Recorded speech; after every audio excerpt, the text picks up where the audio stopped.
Hello! Nandito ako ngayon sa Charm Residences. Ngayon, nandito tayo sa labas.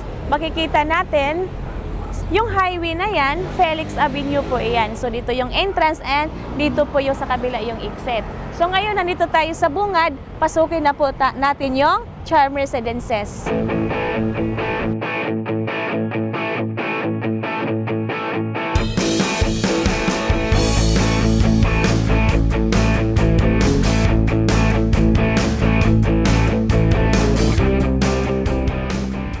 Dyan. Okay? So, nandito tayo sa labas. Makikita natin yung mga open parking. Paikot po ito. Paikot po ito yung mga, yung daanan na yan dyan. Paikot po ito siya. So, makikita natin ngayong oras, merong nag-walking, nagja-jogging. Tapos, dito sa harap ko, may takip na is MDC, future residential po yan. So, kasi dito, ito yung Tower A, RFO units available na po dito. Tapos, meron pa po tayong mga pre-ceiling. Okay? Yan. So, itong nakapark dito, kung mahilig po kayong mag-drive or meron kayong sasakyan, available po dito yung parking slot. So, yung parking slot dito, worth of 1,200,000. Okay? So, papasok tayo sa function room. Ito yung function room. A, B, and C. So, may spa and lounge pool. Pasok, lounge. Okay. Ito yun.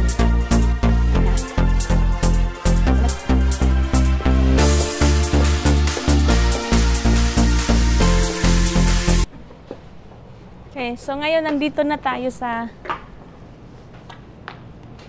amenities. Yan. Makikita natin, dalawa pong pools. Swimming pool. Yan. So, this is for kid and that is for adult. Yan. Yung pool niya malaki. Malawak. Yan. So, sa gilid, pwede tayo mag-walking. Tapos may mga papahingaan din na upuan dyan sa gilid. Pag halimbawa, napapagod po kayo mag-swimming. Yan.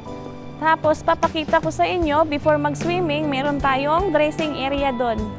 And then, doon, yung pakita mo po yung dressing area doon. Yan. Okay, so mag-shower muna, dressing, bihis, doon din po. Sa may guard. Yan po yung entrance. Papunta ng toilet and bath. And dressing area. So, meron din tayong focus zone dito sa labas, open air. Yan, may guard po sa gilid. Yan, yan po yung tinuturo kong dressing area dyan. Pambabae at panglalaki dyan sa gilid. Yan. Okay, so, dito pa tayo sa kabilang pool. Yan. So, mas malawak, mas malaki po dito yung pool. Bali, 4 po, kabilaan yung swimming pool. Yan. So again, this is Tower A.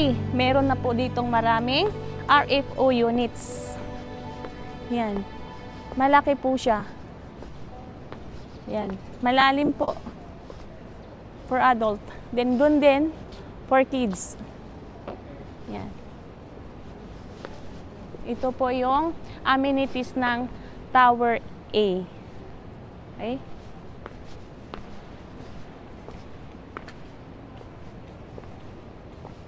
Yan.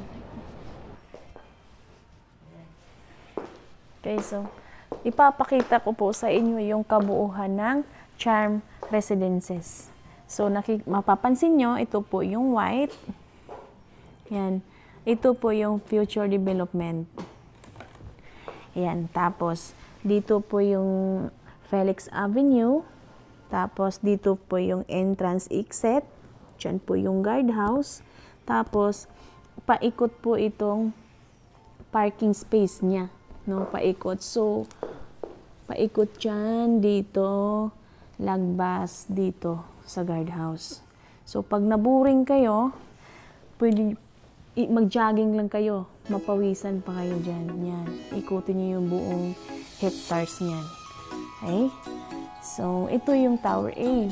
Yan, makikita natin, Phase 1, Phase 2, and Phase 3, makikita natin meron pong swimming pool. No? Yan. So, dito, meron na tayo dito sa Tower A ng mga RFO units, ready for occupancy. Tapos, meron din tayong mga pre-ceiling units. Yan. So, yung mga parking niya, open space lang talaga. Yan. So, meron mga PWD parking. Yan, makikita natin, bawat tower may drop-off area. Tapos, dito po, makikita natin may basketball court. Yan. Yan, paikot yan. Yan, hanggang sa entrance exit. Diyan, sa may guardhouse. Okay? So, dito sa gitna, yan, dito natin makikita yung kids playground. Diyan po. Tapos, meron din pong swimming pool sa gitna. Tapos, ito po yung clubhouse. Yan, clubhouse po yan, yung may maliit. Diyan. Tapos, may future po na entrance exit dito na malapit po sa clubhouse. Diretso din po sa Felix Ave. So, itong Charm Residences, malapit po ito siya sa SMS. And malapit po siya sa Santa Lucia Mall. Dito po sa may Felix Avenue. Diyan po natin matatagpuan. Diyan, highway. Yan. Okay? So, for more questions, kung naamoy mga pangutana sa details, sa computation, okay? Tawagan niyo na lang po ako sa number ko sa WhatsApp and Viber.